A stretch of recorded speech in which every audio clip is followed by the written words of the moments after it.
Lucas capítulo 8, verso 19 a 21, assim diz o Senhor para as nossas vidas.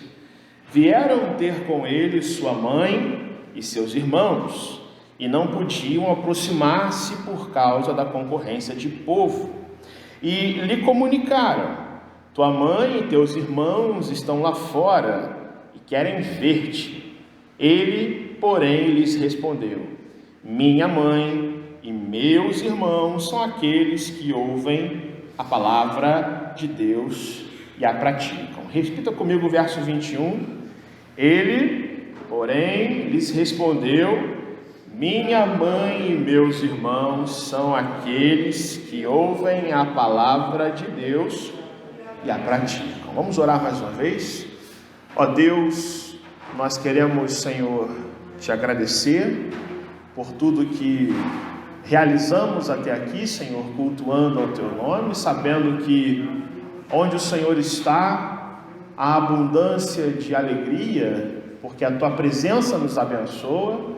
Somos, Senhor, confortados pelo Teu Espírito, consolados, com a certeza de que o Senhor nos salvou, nos justificou, nos regenerou, nos trouxe, ó Deus, para uma nova vida contigo, ó Deus. E em Jesus, todos nós que cremos, somos mais do que vencedores, ó Deus. Nesta manhã, Senhor, nós pedimos, explica a nossa mente e o nosso coração, aquilo que a Tua palavra quer nos ensinar, ó Deus. Dá-nos, Senhor, luz, para que enxerguemos com clareza as verdades Tuas que se aplicam ao nosso coração. Nós te pedimos que seja assim, em nome do Senhor Jesus. Amém e amém. Gente, pensar nos dias das mães, em toda essa reflexão sobre família que fazemos, nos faz pensar que a família de hoje enfrenta muitas dificuldades e desafios.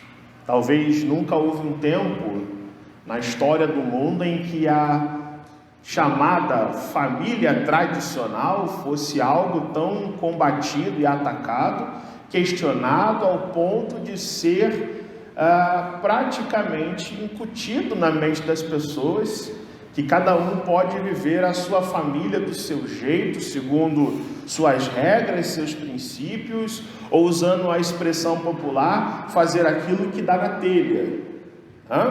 Mas quando a gente pensa na questão familiar de hoje, certamente um dos maiores desafios e até mesmo dramas é aquilo que a gente pode chamar de organização do tempo, porque a gente vive num mundo muito mais complicado do que há 40, 50 anos atrás. E quem faz assim para mim denuncia a sua idade, porque sabe a diferença que há entre o tempo de hoje e há 30, 40, 50 anos atrás, onde parece-nos que tudo era um pouco mais simples do que a gente vive hoje nas nossas relações, quaisquer que sejam, a nossa correria, a maneira como trabalhamos, como produzimos, como compramos e vendemos, como desejamos ter tantas coisas. Isso nos toma o que para muitos é o bem mais precioso, o nosso próprio tempo. E tempo para muitos, na linguagem de hoje, significa a própria vida. Você perder tempo é algo terrível no mundo de hoje. Você perder tempo é sinônimo de perder momentos de felicidade e de prazer. E se nós identificamos isso nas nossas vidas, uma das grandes questões é a gente saber se nós vamos ter tempo para trabalhar, ao mesmo tempo em que vamos ter tempo para a família, ao mesmo tempo em que vamos ter tempo para o nosso lazer e as nossas atividades com os nossos filhos. E por causa disso, nenhum drama, nenhuma questão hoje é tão grande quanto o drama ou a questão de se ter tempo para cuidar dos filhos, se ter tempo para estar com o cônjuge, conversando, estando juntos, ou seja em ócio produtivo, ou seja, ouvindo-se e aconselhando-se. Esse é um dos maiores, grandes e mais dramas mais incompreendidos, especialmente quando a família não encontra raízes, não está solidificada num fundamento sólido, que é o próprio Deus, né? E é interessante você notar que esse drama não começou hoje, gente. Os dias do Senhor Jesus, ele lida nesse texto aqui com um drama muito parecido, porque, como a gente sabe, o nosso Salvador era alguém cujo ministério atraía pessoas para ele. Jesus curava, Jesus pregava em primeiro lugar, Jesus libertava. Muitas pessoas ainda não entendiam que ele era o Cristo de Deus, o Messias de Deus, e Jesus vai, meus irmãos, ter que explicar para aqueles que são da casa dele quem ele de fato era nesse mundo.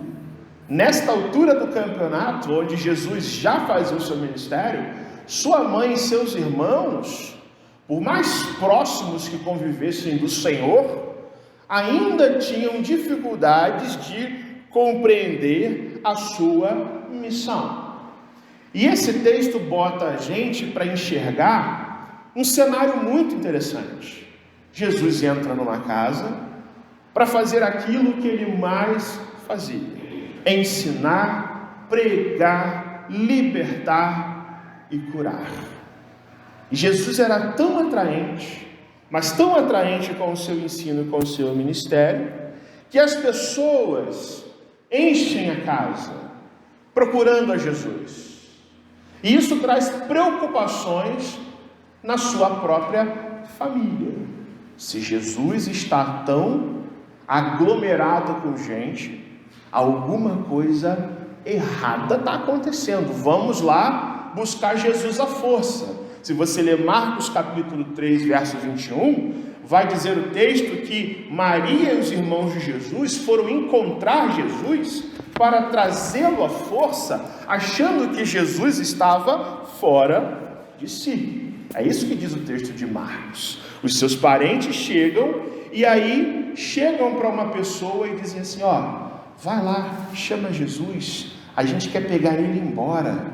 Está tendo muita confusão nessa casa, está tendo muita balbúrdia, muita confusão. Vai lá, chama Jesus. E no verso 20, nós lemos que a mãe e os irmãos de Jesus, por não conseguirem se aproximar dele, tamanha era a concorrência das pessoas, mandam alguém comunicar a Jesus: olha, Jesus, tua mãe e teus irmãos estão lá fora e querem ver você, né? E isso é um ensino, irmãos, que a gente esquece muitas vezes. O nosso Senhor teve mãe, o nosso Senhor teve uma família, teve irmãos. O nosso Salvador era alguém que se preocupava com a sua mãe, com os seus irmãos, que cuidava dos seus. Mas quando nós percebemos que Jesus é aquele que, como nós, andou, como nós, teve uma família, mas enxergamos também que ele, apesar de ter as suas demandas familiares, era sempre alguém que priorizava ao Pai que está nos céus, de tal forma que a sua família nunca foi um empecilho, um obstáculo, algo que desviasse ele da rota, da missão de Deus, do caminho para a cruz, da pregação do reino de Deus. É aí que o choque de realidade entra nas nossas vidas. E é esse choque de realidade que Jesus faz no verso 21. Ele vira para esse mensageiro. O texto não diz quem foi falar com Jesus, mas diz o recado que vão dar para Jesus: Jesus, tua mãe e teus irmãos estão lá fora, para de fazer o que você está fazendo, vai atendê-los, eles estão aqui querendo te levar à força. E Jesus, aquele que é o próprio Filho de Deus vivo, aquele que ninguém diz a ele o que ele tem que fazer, essa é a grande verdade, aquele que ninguém determina a ele, Jesus, faça desse jeito ou faça daquele jeito, porque a sua missão sempre foi ser obediente à palavra do Pai que está nos céus. Jesus vira e com uma única frase traz um ensinamento profundíssimo para as nossas vidas, para as nossas famílias, para o Dia das Mães, para eu e você que temos família e cremos no Senhor Jesus. Verso 21 diz assim: minha mãe e meus irmãos, olha isso, são aqueles que ouvem a palavra de Deus. São aqueles que ouvem a palavra de Deus e a praticam. Isto é, do ponto de vista da missão de Jesus neste mundo, Jesus considera, queridos, que os laços espirituais, perceba isso, os laços espirituais, os vínculos com Deus, são superiores e mais importantes do que os próprios laços consanguíneos. Ou seja, a família de Jesus, em um nível espiritual, é formada por todo aquele que ouve a palavra do Senhor, guarda essa palavra no coração, para não pecar mais contra Deus, e portanto põe em prática na sua vida aquilo que crê. E o que eu vim perguntar para você nessa manhã, e a gente tem que perguntar ao nosso coração, é o que para Jesus é uma família aceitável?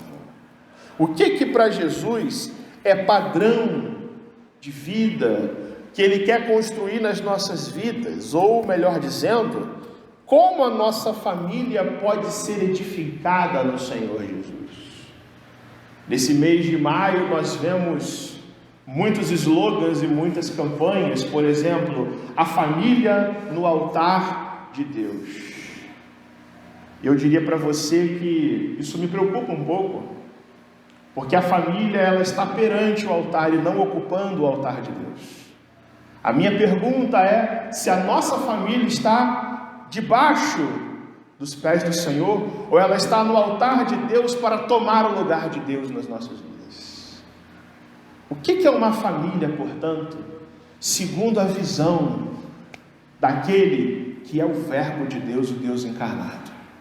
O que eu e você temos que ter no nosso coração para que as nossas casas sejam edificadas, sejam felizes, sejam aprimoradas e amadurecidas? Perceba isso, não segundo o conhecimento deste mundo, mas segundo o Evangelho, daquele que teve uma família, o Senhor Jesus, e daquele que é o Senhor da nossa vida, da nossa casa, da nossa igreja, que também é uma família de Deus. A família segundo Jesus, ela é formada por pessoas, isso que Jesus nos ensina, que reconhecem a prioridade do reino de Deus.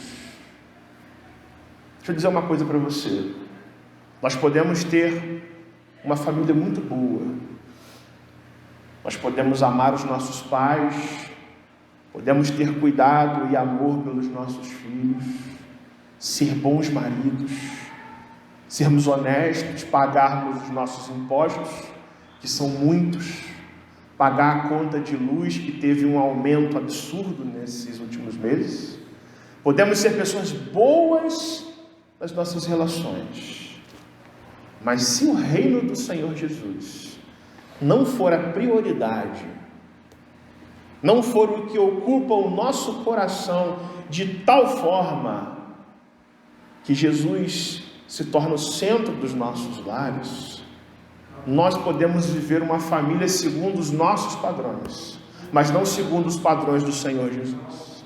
E Jesus nos ensina isso, irmãos, porque nesse texto, a sua mãe e seus irmãos vão procurá-lo, preocupados com ele, mas com uma intenção errada: tirar Jesus de onde ele está, tirar Jesus do centro da vontade do seu Pai. E o que Jesus faz?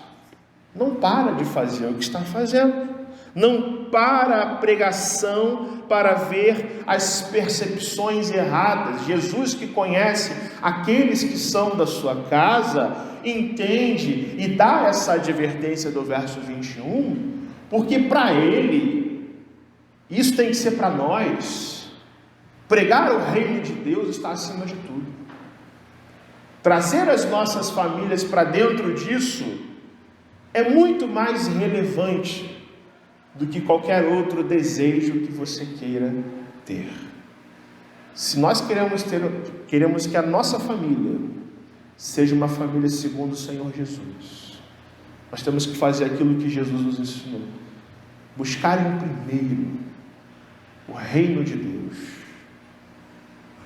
e a sua justiça. Buscar em primeiro lugar o reconhecimento de que as prioridades do Senhor são mais importantes que as nossas. Buscar em primeiro lugar a justiça que vem de Deus, porque, meus irmãos, se fizermos isso, grandes e grandes bênçãos acompanharão a nossa vida, a vida dos nossos filhos, os nossos casamentos, o Dia das Mães e tudo mais. Você já imaginou o que é comemorar o Dia das Mães sem essa certeza?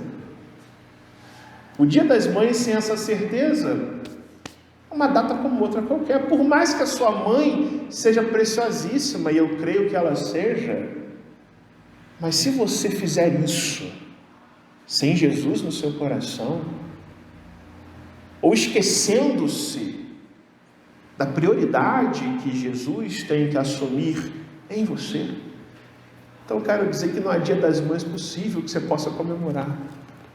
Mas se Jesus for o centro, se Ele for aquele que domina você, se Ele for aquele que dá a você motivação para você cuidar da sua família, então eu tenho certeza de que todas as coisas serão acrescentadas na sua vida, para a glória de Deus. A família segundo Jesus, ela também é aquela que é edificada no conhecimento da palavra do nosso Deus. E aí Jesus coloca uma coisa interessante, porque nós encaramos a nossa família muitas vezes, irmãos, e as relações mais próximas, até o círculo de amigos que temos, como sendo que quase o centro das nossas vidas, e Jesus vai contrariar essa ideia.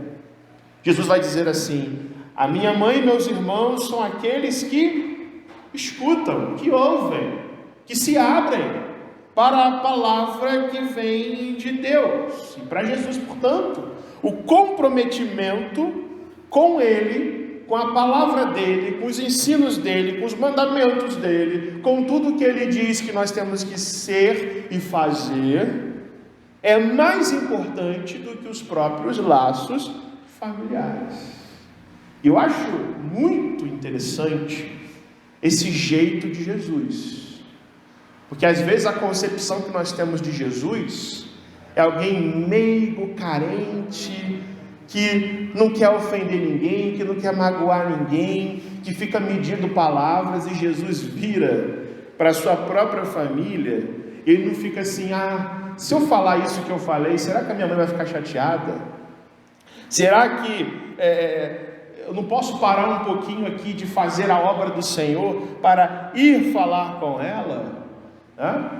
Jesus, irmãos, é alguém que prioriza a vontade do Pai de tal forma que ele aproveita a situação para dizer como que tem que ser um lar, como que tem que ser uma família, de acordo com os moldes e critérios que ele estabelece para nós.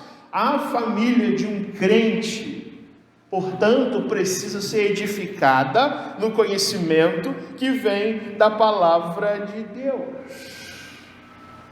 E não se trata apenas de ler a Bíblia com seus filhos todos os dias. Isso é fundamental e importantíssimo, e eu acredito que devemos ler mais, estamos lendo pouco. E não se trata apenas de o seu filho, sua filha decorar versículos. É bom que faça isso, sim, mas é como se Jesus dissesse para nós que os nossos conceitos estão sempre subordinados a Ele. Que a educação dos nossos filhos é tão imperfeita, mas tão imperfeita, que só pode ser aperfeiçoada se esta palavra estiver no centro, estiver acima, estiver por todos os lados. Como diz lá o livro que vocês mais gostam da Bíblia, os Provérbios, né? Ensina teu filho no caminho que deve andar.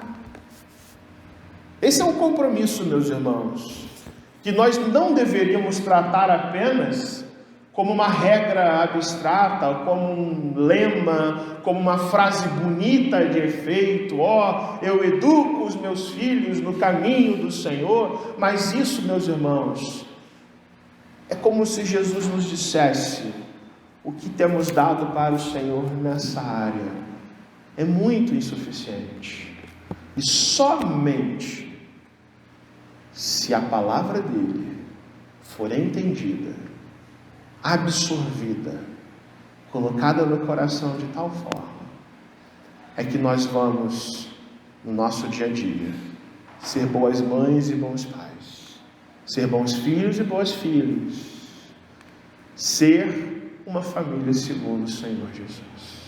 A palavra de Deus, irmãos, é o fundamento da nossa fé. E aqui Jesus está dizendo: a palavra de Deus é o grande fundamento dos nossos lares. Sem ela não há educação possível. Sem ela, seus filhos jamais lhe obedecerão como deveriam. Sem ela, eu e você não seremos família de Deus. E por último, Jesus também quer que essa palavra se internalize nos nossos corações. Porque se você ler o final do verso 21, ele diz assim: a minha família, minha mãe, meus irmãos, são aqueles que ouvem a palavra, mas não se contentam em só ouvi-la, mas eles põem em prática essa palavra. E, portanto, uma família segundo Jesus é aquela que vive na obediência ao Deus da palavra.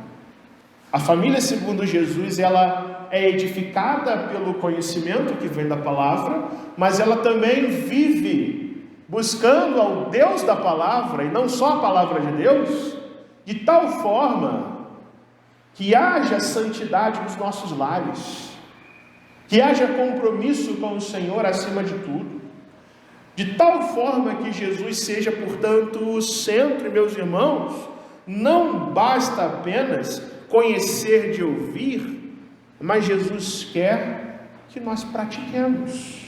É como diz Tiago na sua carta: se você ouve a palavra e não a pratica, é igual a uma pessoa que fica se olhando no espelho, se pintando, se maquiando, para esconder o seu rosto natural.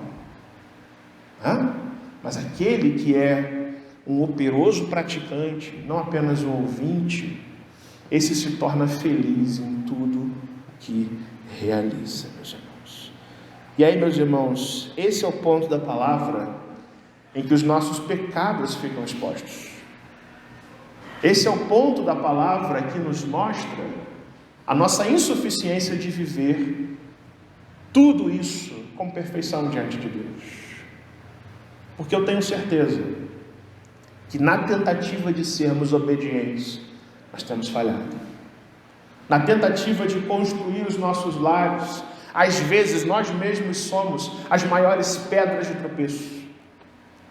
E é por isso que Jesus nos chama nessa manhã a nós entregarmos a Ele o nosso coração de tal maneira que Ele seja o construtor da nossa casa, que Ele seja aquele que sustente os nossos lares, que quando a chuva, o vento, o calor, o frio, as tempestades da vida, nós, por estarmos tão edificados nele, resistamos a qualquer que seja a situação, por mais aflitiva que seja, que tente invadir os nossos lares. E esse é o ponto da palavra em que Jesus também nos chama a uma responsabilidade, queridos, a confiarmos em Jesus de tal forma, mas temos compromisso com Ele, temos atitudes com Ele.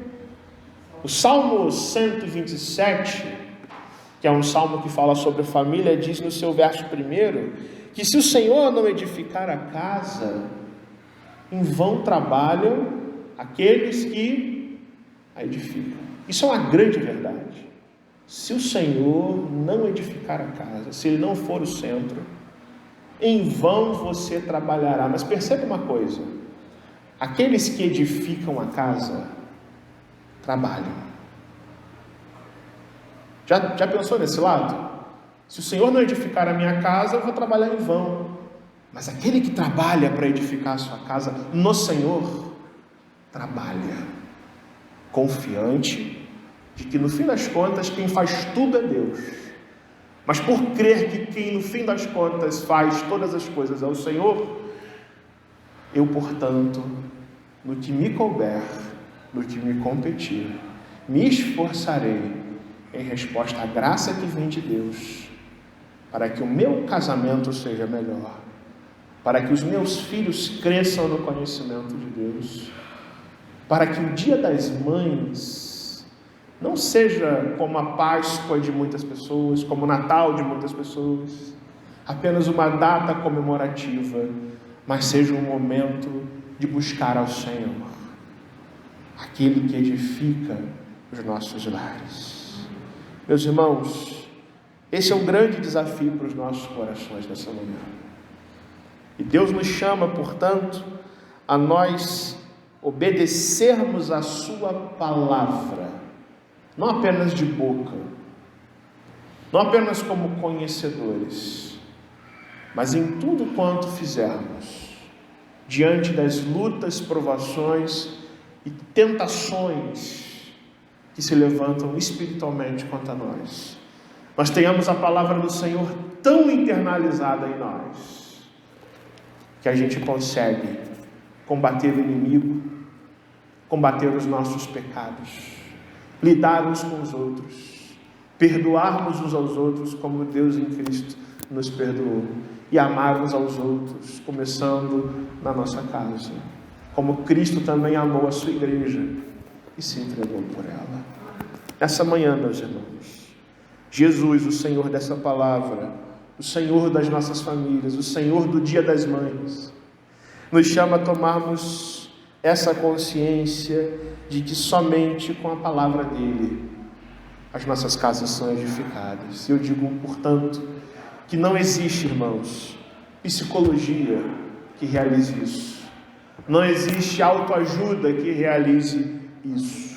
Não existe frases bonitas para a gente se inspirar que possam construir um conhecimento de Deus nos nossos corações. De nada adianta também, irmãos, passeios em família. De nada adianta brincarmos com os nossos filhos. De nada adianta nós fazermos qualquer coisa se Jesus não for aquele que edifica os nossos lares. Portanto, é a Jesus que eu e você temos nos entregar de tal forma para que somente Ele e não outro fundamento seja o centro dos nossos corações, o centro das nossas famílias, e assim sendo, nós sejamos uma família segundo Jesus, formados por todos aqueles que ouvem a palavra de Deus, recebem essa palavra com alegria e praticam essa palavra com firmeza, responsabilidade, mas com amor ao Senhor da palavra. Que Ele nos abençoe nessa manhã, que Ele nos dê graça, misericórdia, poder, fidelidade e santidade, para que os nossos lares sejam famílias segundo Jesus.